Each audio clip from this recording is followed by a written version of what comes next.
The Unitarian Church of Montpelier is located on unceded Western Abenaki land, that is to say, stolen. We cannot change the past, but we can move forward in ways which honor, recognize, and respect the Abenaki people as the traditional stewards of the lands and waters on which we gather. In that same spirit, we ourselves can choose to be good stewards of this land for as long as we walk upon it. Good morning. I'm Leah Greenberg, your worship associate this morning. For over 155 years, this congregation has been a sanctuary for many others seeking spiritual sustenance, as well as peace and justice in this world. We welcome all into this community that affirms the worth and dignity of every person and the interdependence with which we share with all existence. Please know that we have hearing assist devices available on the table at the rear of the sanctuary. Also, you can listen and watch the service in the fireplace room downstairs if you need to leave the sanctuary for any reason. And if you have a personal concern, challenge, or a loss that calls for love, support, and prayers, a member of our lay pastoral care ministry team is available after the service. If you would like to share more deeply this morning, our lay pastoral caregiver is Dawn Evans. There she is. And it's always a pleasure to have newcomers and guests join us for worship. If this is your first or second time visiting and you wish to do so, you're invited to stand or wave a hand so that we can offer you a special greeting. Hi. Thank you. We are glad you're here. And we would love to have you join us for coffee hour downstairs in the vestry immediately following services. And any of you who are newcomers to our congregation and worship service are also invited to fill out our welcome form available at the hospitality service or table during coffee hour, so we can connect with you more fully. And now you can all join me in the welcoming by taking a few moments to turn to your neighbors in the pews and share a few words of greeting.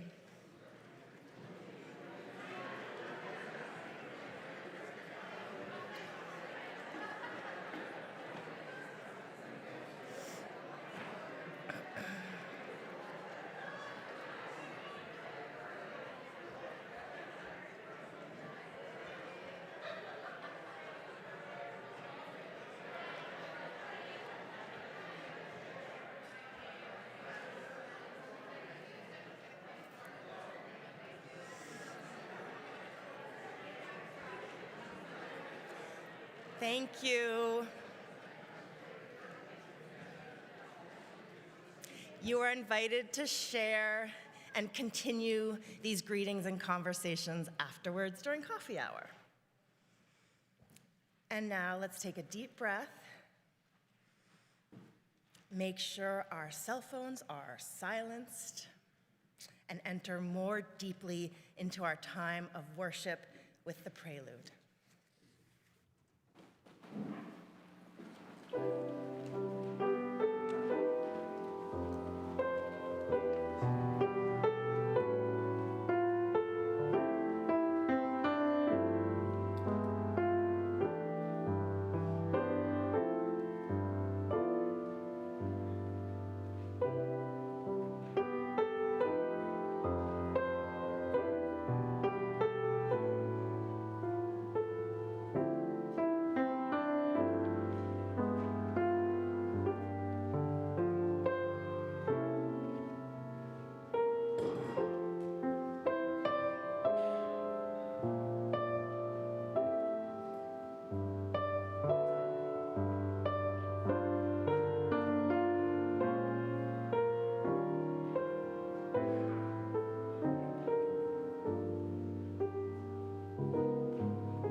Let us come together this morning, the weary and the searching ones.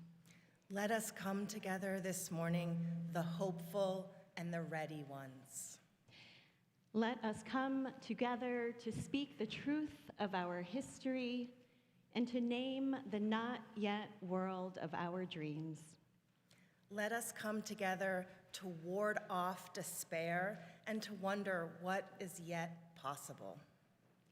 In this time of worship, let us build the spiritual muscle to create new ways of living and of loving. Until all are treated as beloved. Until all are free. And let us join our voices together in our opening hymn, number 1017 in the Teal hymnal, Building a New Way. Please rise in body or spirit.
I'd like to invite Sally Armstrong up here to help me light our chalice this morning. Thank you. We light this flame, an enduring symbol of our collective commitment to lead with truth and compassion. Yeah, you got it. And let us join our voices in saying our congregational covenant, and the words are in our order of service. We covenant to speak honestly and listen deeply to each other and the voice within. Treat each other with compassion and honor our differences. Take responsibility for the impact our words and inactions have on each other. Support each other in times of need and of grief, and celebrate the beauty and joy in our lives. Honor the gifts free and be gentle with each other as we join. Encourage each other in the brave work of creating a more beloved community and a healthy, sustainable world. And forgive each other and start again.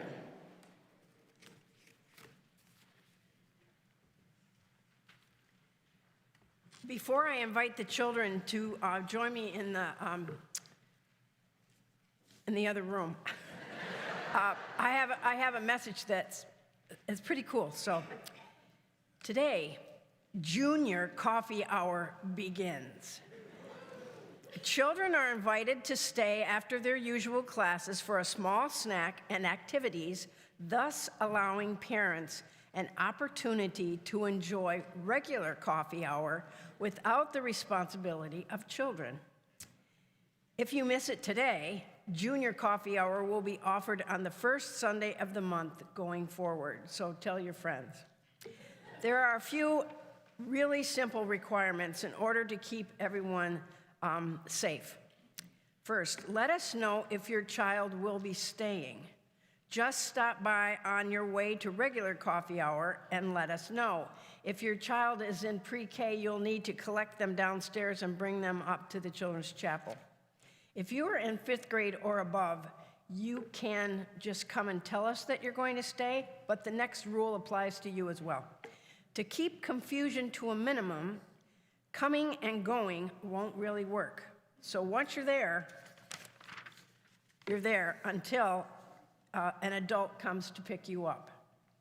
Children must, this is important too, children must be collected by 11:45. We hope that parents will enjoy some coffee, conversation, and adult time to help us all build a loving community. And now I would like to invite all the children to join me in the Children's Chapel, and the adults can sing us out.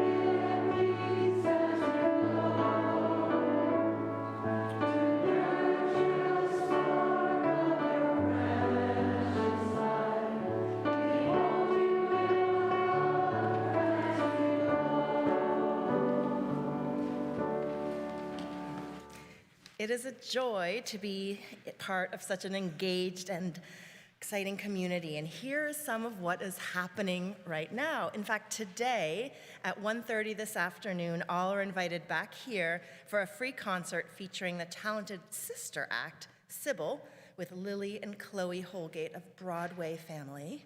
This spirited performance is presented with Capital City Concerts and will also include string students from Orchard Valley Waldorf School, Montpelier Schools, and GMYS. And then next Sunday, February 11th, after worship service, our governing board will be leading a congregational town hall to introduce the UCM Climate Resiliency Project, and all are welcome and encouraged to attend. You can read more about this project in the letter from the board linked in this week's e-news, where you can also find more announcements and ways to engage in our community. Another way to participate in the community is through our pouch program. Our gifts freely given help us practice Unitarian Universalism within and beyond our congregation. As you know, each month through UCM Community Pouch, we share part of our collection with an important church fund or a community organization aligned with our values. February's pouch recipient is the Rainbow Bridge Community Center. Directly support the ministry and mission of this congregation. If you wish to designate your entire offering to the community pouch, please indicate that with a note attached to your cash or in the memo line of your check. Checks will go to the church unless designated otherwise. You can find the offering pouches as you have at the end of the pews and send them towards the center aisle. We are so grateful to each and every one of you for your generosity in its many forms. Your offering is now being gratefully received. And our musical offering today is a setting of one stanza of Langston Hughes' poem, Freedom's Plow, 1943, as a plea to America to keep working to live into its promise. The ending of the poem includes these lines.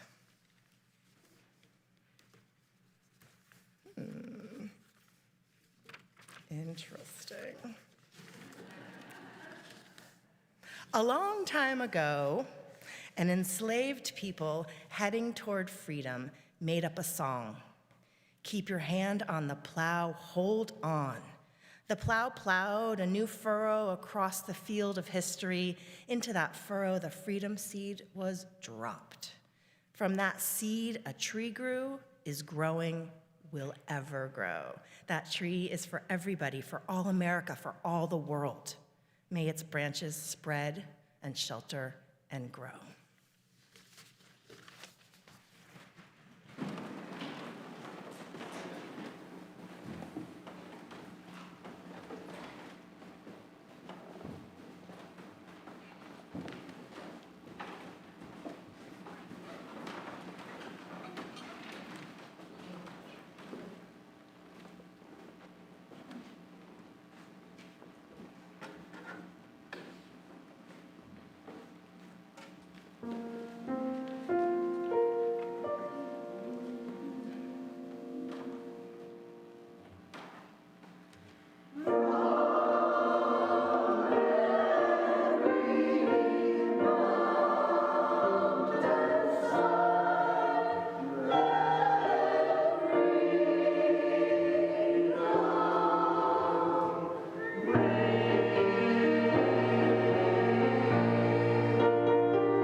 Thank you, choir, for bringing those words of Langston Hughes to life. I'm feeling ready. Anyone else here? Yeah, we'll keep that going. There's going to be more, hopefully, more feeling of readiness later on. I'll invite us to just let that vibrancy, that spirit settle in our bodies as we enter into this time of meditation and prayer together. And in this, our community of care and belonging, we hold one another in times of joy and in times of sorrow. And in that spirit, we share in this time of worship a ritual of lighting candles of joy and concern twice a month. And we share aloud what is on our hearts. During the candle lighting time, you can come forward, you can share a joy, a milestone, so that we can celebrate with you. You can also share a personal concern, perhaps a loss or a challenge that calls for our love and support and prayers. In just a moment, I'll invite you to come forward if you are here in the sanctuary, to share your name and then to briefly share in a sentence or two the joy or concern that is on your heart before lighting a candle. And I encourage you to take care in being brief so that we can hear from everyone who would like to share. And if you wish, you can come forward and light a candle in silence. As a reminder, this service is being live streamed, and so anything you share here in the room will be shared with our live stream viewers as well, but we'll be removing this portion of the service from the video archive. And I invite us to continue in this spirit, in this time of meditation and prayer. I invite you to really let your body settle where it is, whether seated or standing. Maybe you're at home lying down. If you're not and you want to be, go ahead. Let yourself just be here. Just be here now. Just be here now with these people.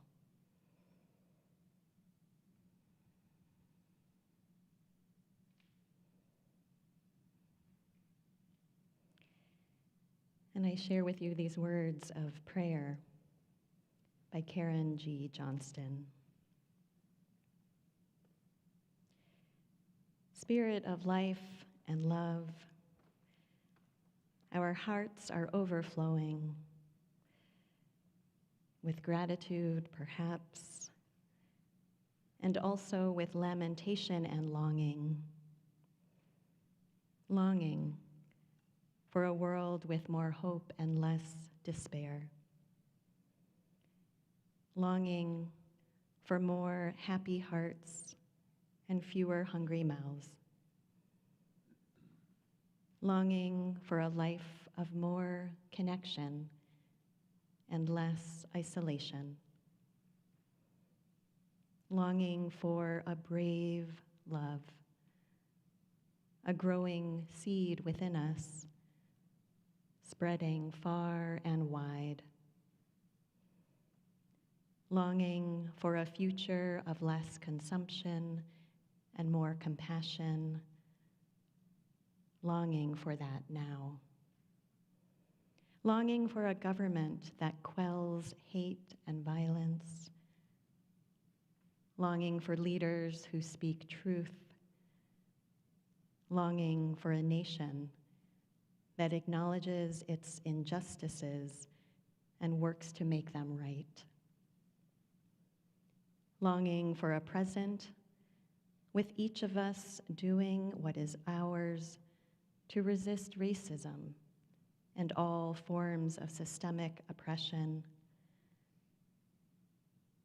Longing for companions to give us courage that we might be the people these times require to bring about beloved community. In this circle of care and compassion, we hold those who have shared their joys with us for each shared joy is a form of nourishment for all of us. In this circle of care and compassion, we faithfully witness those who have shared their sorrows with us. For each shared sorrow touches hearts, pray the prayers only they know.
The following excerpt comes from a lecture by the Reverend Dr. William Barber II, delivered to the Yale Divinity School on February 24th, 2022. His address was the annual Parks King Lecture, which was established in 1983 in honor of Rosa Parks and Martin Luther King Jr.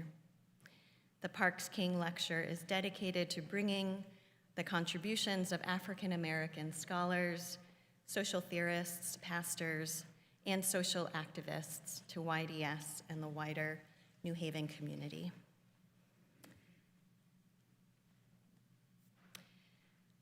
I come here today and I want to follow the model of Mrs. Parks and Dr. King and try to discern what our present moment demands of us. If we discern the signs of the times, what does our moment demand? And what might it look like for us to give ourselves to this moment and the movement required? When I reread the Constitution of these United States, and I look at the glaring realities of systemic racism, systemic poverty, ecological devastation, the denial of health care, the underfunding of public education, the war economy, and the false and distorted moral narrative of religious nationalism, coupled with notions of white supremacy, it is clear to me that we face a crisis of civilization, a crisis of democracy, and a crisis of possibility. How is it that those things can exist when our documents tell us who we are supposed to be, say that as a people we are supposed to establish justice, provide for the common defense, promote the general, let me see, sure this word is in the Constitution, welfare, and only then can we ensure domestic tranquility. But we also must ensure equal protection under the law, not for every American, but for all persons, all people, and that nobody has the right to deny or abridge the right to vote. And yet with all that, as King once said, high blood pressure of creeds, we still face such an anemia of deeds.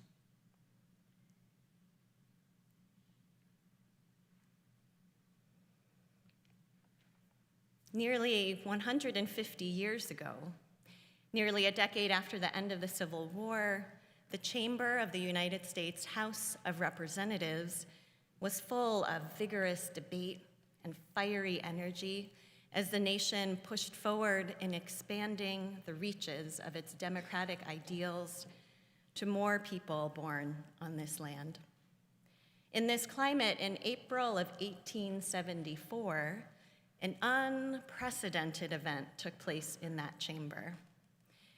The Congress member from Vermont at the time, Representative Luke Potter Poland, who was in that moment serving as the Speaker pro tempore, invited the Representative Joseph Rainey, the first African American to serve in Congress, to take the gavel and resume presiding over the chamber.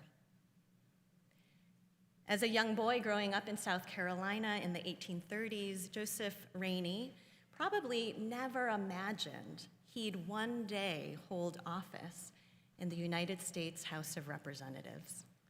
His whole family was enslaved, but his father was allowed to work as a barber, and over time he had saved enough money to buy the family's freedom. When the Civil War began, Joseph Rainey was conscripted into the Confederate Army, but he managed to escape to Bermuda, taking first a ship to Nova Scotia and then down to that island, where slavery had ended in 1834. He and his wife remained there, running their own trade shops and engaging in civic life until the war ended. Rainey returned then to South Carolina in a state in which democracy was really just emerging. He served as a delegate to a statewide constitutional convention and was then elected to the South Carolina State Senate. As a state senator, this man born into enslavement voted to ratify the 14th Amendment to the U.S. Constitution, which declared that all people born in the United States were citizens, including those formerly enslaved, and which gave all citizens equal protection under the law. Rainey continued to ascend in political leadership when a seat in the U.S. House opened up in the latter part of 1870 due to misconduct by the outgoing representative. The Republican Party nominated Rainey to fill the last few months of this term, and he was then elected to a full term in the 42nd Congress and was sworn in as the first African-American member of the U.S. House of Representatives that December. As a Congress member, Rainey spoke up for integrated schools throughout the country, not just in the North. He rose in opposition to a bill that would have banned Chinese workers in San Francisco from taking part in a federally funded construction project. And with encouragement from his friend, Senator Charles Sumner of Massachusetts, who you might know was a prominent abolitionist who was beaten at his seat in the chamber by another member of the House. With his encouragement, Rainey pushed forward the passage of the first Civil Rights Bill, which was signed into law in 1875.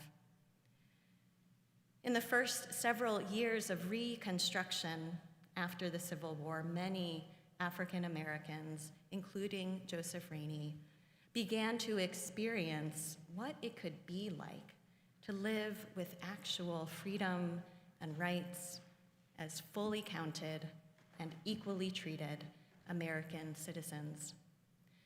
This was not an easy path, and they faced violent opposition. Yet Rainey and other Black activists and leaders of the time were critical to bringing forward a democracy that might actually meet the ideals set forth in the preamble of the United States Constitution.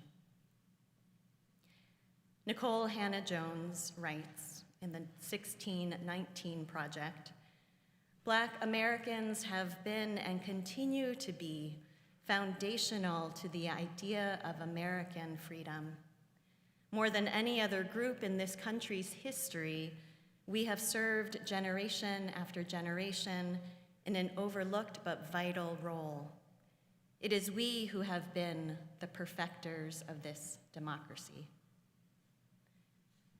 With this statement, Hannah-Jones is asserting that Black Americans ought to be recognized for their vital, essential role in shaping the very foundation of this free nation. Some might find these statements challenging.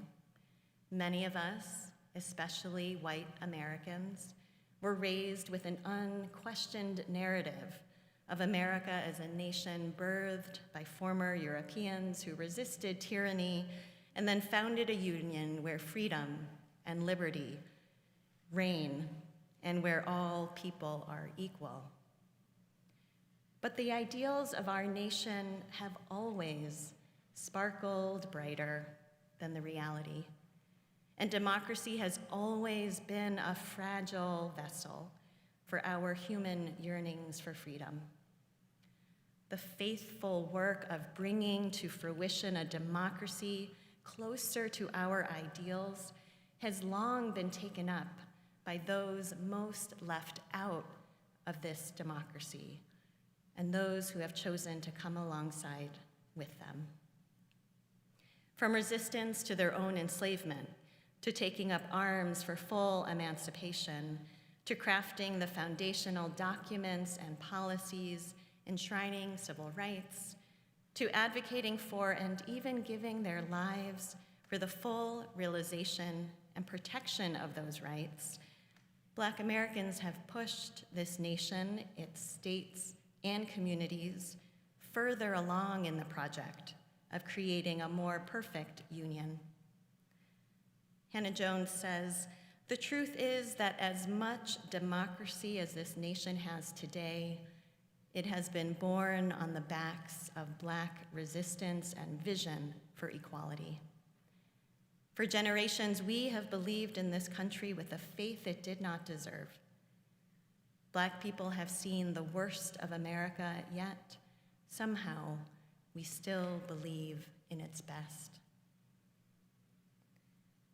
Now, some of you might be wondering, why are we talking about democracy in church? What does any of this have to do with religion or spirituality? For us as Unitarian Universalists, democratic process is at the heart of how we do church together, meaning how we make decisions and live into our shared purpose collectively. As stated in our principles, we covenant to affirm and promote the right of conscience and the use of the democratic process within our congregations and in society at large. Together, we hold an ethical charge to utilize and advance democracy within our religious institution and in our greater society, as well as to address the injustices and inequities that stand in the way of democracy. And I believe there is a theological core to choosing to uplift democratic process. Inherent in a belief in democracy is a belief in human agency and the human capacity for discernment and self-determination The democratic process itself can become sacred when the dignity of the human spirit is recognized and people are empowered to act and vote on behalf of themselves and for the common good.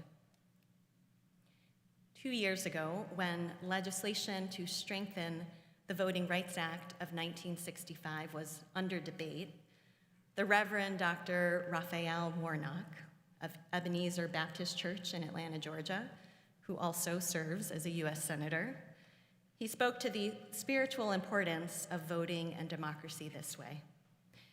He said, "I have often said that democracy, in a real sense, is the political enactment of a spiritual idea. The notion that each of us is a child of God, and therefore we ought to have a vote and a voice in the direction of our country and our destiny within it. And so when we defend voting rights, this is much larger than a political exercise for me," he said.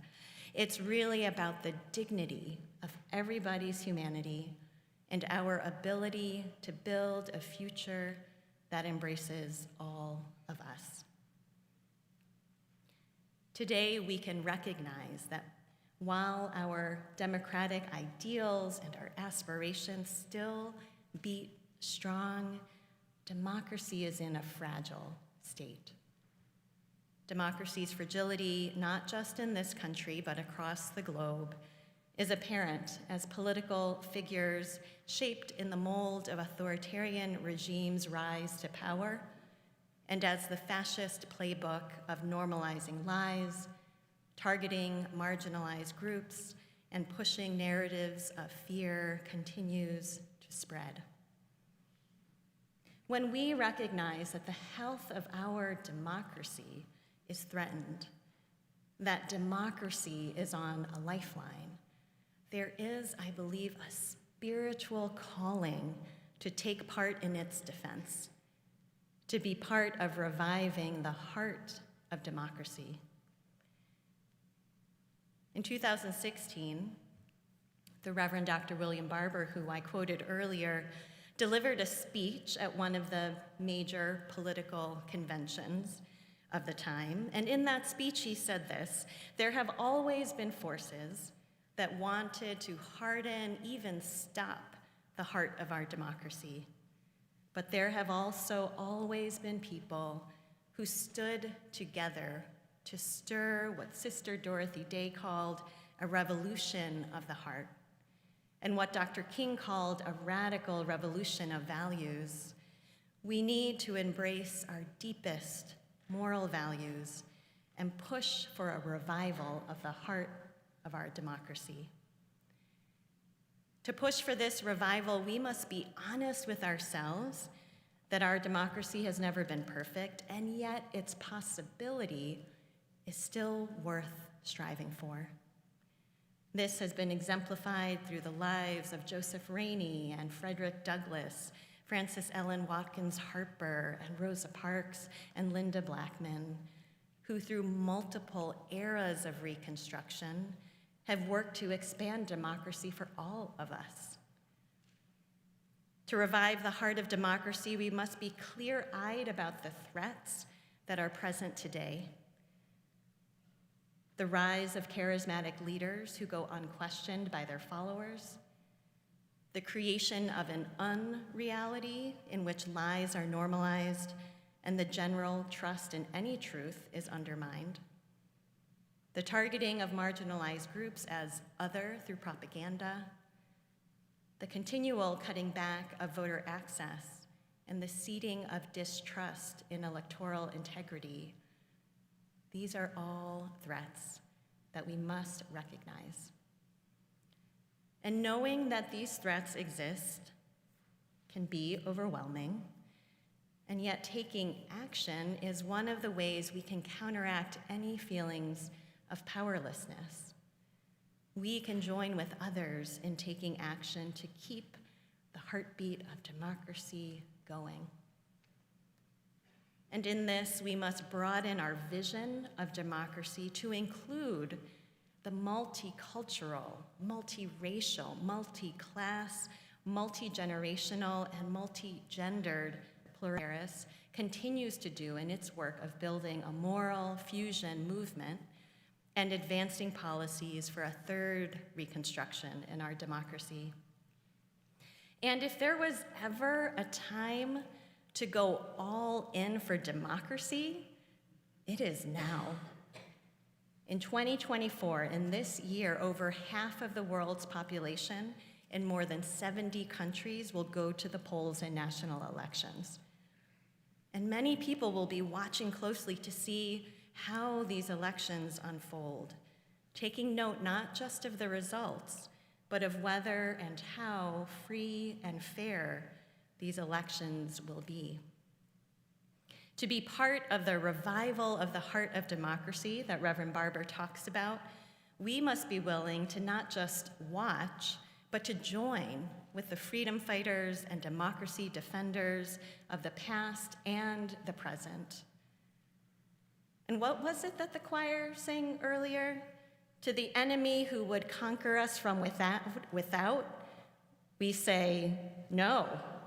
And to the enemy who would divide and conquer us from within, we say no. America, Langston Hughes wrote, land created in common, dream nourished in common. Keep your hand on the plow, hold on. If the house is not yet finished, don't be discouraged, builder. If the fight is not yet won, don't be weary, soldier. The plan and the pattern is here, woven from the beginning into the warp and woof of America. All men are created equal. No man is good enough to govern another man without his consent. Better die free than to live slaves. Who said those things? Americans. Who owns those words? America. Who is America? You, me, we are America. So may it be.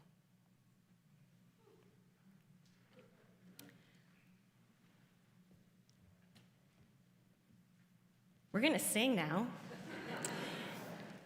The Fire of Commitment, it's number 1028 in the Teal Hymnal. If you don't know it, please rise in body or spirit.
our service to a close, we extinguish the chalice and carry within us, each of us, its healing flame, the warmth of community, the spark of hope into the days and week ahead.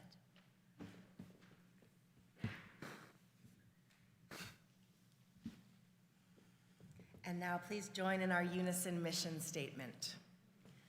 We welcome all as we build a loving community to nurture each person's spiritual journey, serve human need, and protect the earth, our home. These closing words are from the Reverend William Sinkford. There is so much work to do. We have only begun to imagine justice and mercy. May we hold fast to our vision of what can be. May we see the hope in our history and find the courage and the voice to work for that constant rebirth of freedom and justice. That is our dream. And we conclude our service with the postlude. I invite you, if you are able, to stay standing, if you are standing, as Eliza plays Lift Every Voice and Sing.